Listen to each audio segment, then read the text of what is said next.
ხო, რეალობა ის არის, რომ ჯერჯერობით ევროპა არის ჩაჯმულ მდგომარეობაში.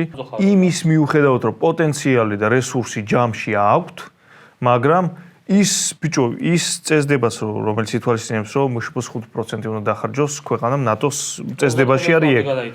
არ ხარჯავდნენ და ეხლა შეთანხმდნენ, ოღონდ 35 წლამდე გავზდითო ნელ-ნელა, იმიტომ ფული არ გვაქვს, მაგრამ აი ეს დედამოწყული ბოთლს ევროკავშირში ესახურავი რო არ ძურება, მაგაში დახარჯეს მილიარდობით დოლარი, ევრო. მილიარდობით, რომ აი ეს უბრალოდ რაღაცა თავსახურს რო ხსნის ადამიანი, მე ის იკარგება და გარემო ბინძურდება.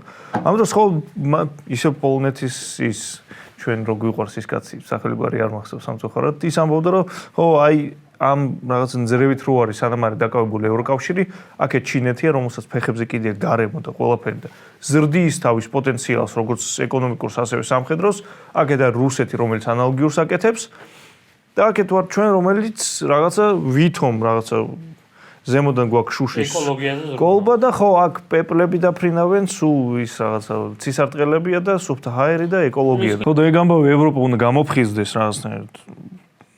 ჭკუა ჩართოს ამ უკრაინის ომმა კიდე წინ წაიყვანა, თორემ სხვა სამყაროში იყვნენ საერთოდ, მაგრამ ესეც კი არ არის საკმარისი, იმიტომ რომ აქეთ მხარეს მართლა ყველა რაღაცნაირად თითქოს ევროპელები წესების მიხედვით თამაშობენ და აქეთ უწესოა რა, ყველანაირად.